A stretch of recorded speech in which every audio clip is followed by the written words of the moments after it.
EU Foreign Affairs Chief Kaja Kallas has warned that peace efforts for Ukraine risk entrenching Russian aggression unless Moscow is forced to make real concessions.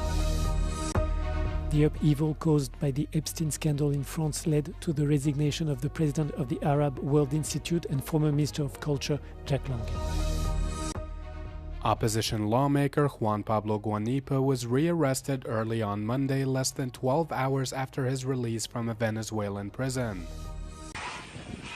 5 persons were killed in Ukraine in Russian drone attacks overnight into Monday. Emergency service teams in the port city of Odessa said they had tried to resuscitate a 35-year-old man, but he could not be saved. Ukraine's state emergency service said the strike triggered a fire, burning 2 cars and damaging a gas pipeline. A 24-story residential building, a gym and other buildings in the surrounding vicinity sustained damage. Further north, other attacks were reported in a settlement in the central region of Dnipropetrovsk. Officials say a drone struck a residential area, injuring at least 9 people, including a 13-year-old girl. All the injured were transferred to hospital for treatment. Medical officials say a 57-year-old woman is in serious condition, while the others were in moderate condition.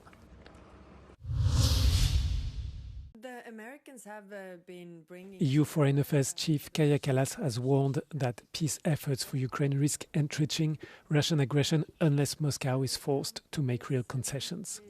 Speaking on Euronews show Europe Today, Kaja Kallas expressed wariness of the ongoing US-led talks with Russia and Ukraine that concluded last Thursday in Abu Dhabi. Well, we haven't seen Russia really taking the talk seriously because, while Ukraine already agreed to unconditional ceasefire over a year ago, then Russia keeps on bombing. I mean, just yesterday we heard how they're bombing civilian infrastructure all the time. Plus, they don't really have serious people, behind that table. So I don't expect anything out of this, really. Kallas acknowledged the Trump administration is bringing both sides together, but stressed that the imbalance is stark. We only have seen what Ukrainians are willing to concede in order to end this war, she said. We haven't seen any concessions on the Russian side, she added. France has not been spared by the shockwave caused by the Epstein scandal. The latest tremor is the resignation of the president of the Arab World Institute and former Minister of Culture, Jack Lang. Faced with the turmoil caused by the publication of 3 million documents by the US Department of Justice at the end of January, the French president wants above all for the investigation to run its course. Manifestement, il avait un système qui était très large, qui justifie que la justice fasse son travail de manière indépendante et dans le calme. Last week, the French National Financial Prosecutor's Office opened a preliminary investigation into Jack Lang and his daughter Caroline Lang for aggravated tax fraud laundering. American documents refer to email exchanges between the former French minister and the now deceased sex offender.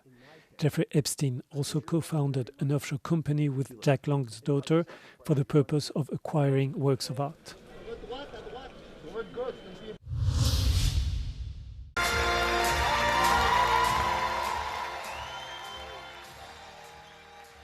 Sem surpresas, António José Seguro venceu de forma clara as eleições presidenciais, garantindo uma maioria confortável à segunda volta, com quase 67% dos votos. Seguro é também o primeiro presidente do espaço socialista em 20 anos e regressa agora à primeira linha da política nacional. No discurso de vitória prometeu ser um presidente exigente e vigilante, mas nunca um contrapoder. Reafirmo a promoção de relações profícuas com o Parlamento e com o Governo. Prometi lealdade e cooperação institucional com o Governo, cumprirei a minha palavra. Jamais serei um contrapoder, mas serei um presidente exigente com as soluções e com os resultados.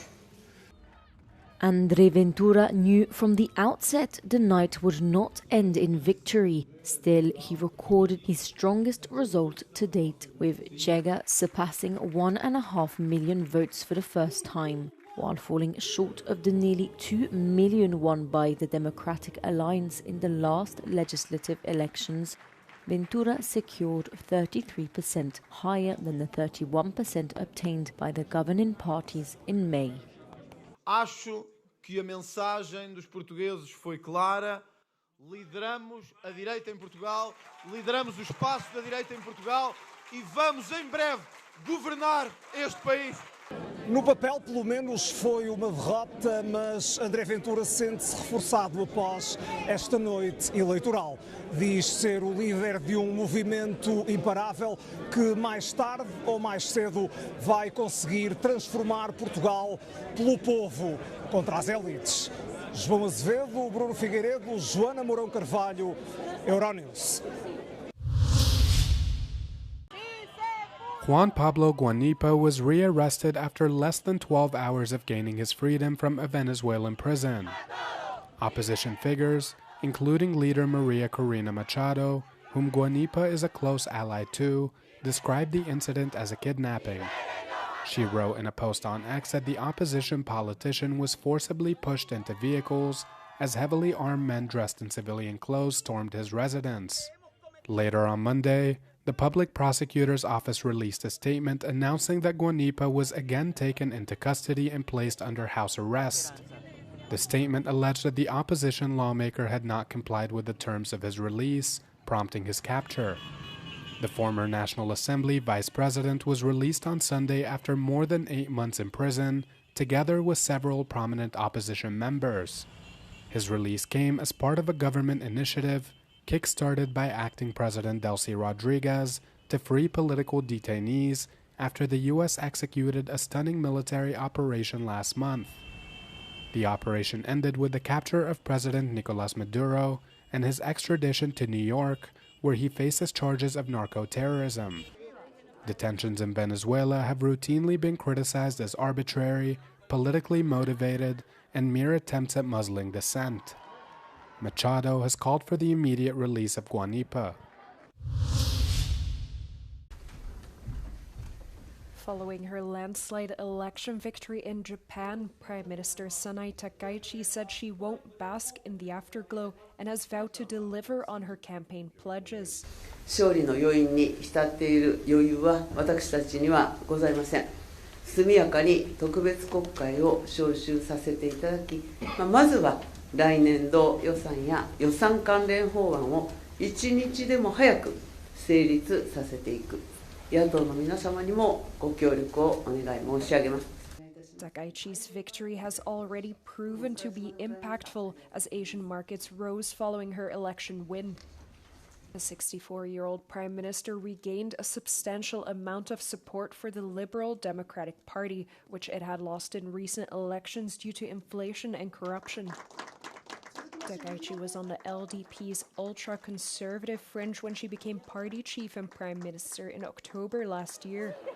Since then, she has proven to be a hit with voters, especially young ones, but will now have to deliver on the economy and inflation. A Hong Kong court has sentenced the city-state's most prominent media mogul and human rights advocate Jimmy Lai to 20 years in prison. The founder of the now-defunct Apple Daily publication was arrested in 2020 under pressure from Beijing on suspicion of treason and inciting conspiracy through published material. He's already spent 5 years behind bars, but stands to face up to life in prison if convicted in a case brought against him under Beijing's imposed national security law, introduced in 2020. During his trial, he became one of the key symbols of activism and press freedom. Hundreds of people gathered outside the courthouse to show their support while awaiting the verdict.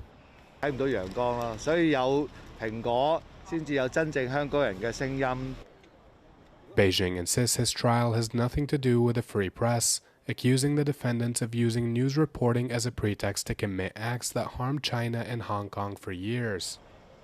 3 government-vetted judges opted against the life sentence, but even a 20-year term for the 78-year-old former media mogul likely means he'll remain behind bars for the rest of his life.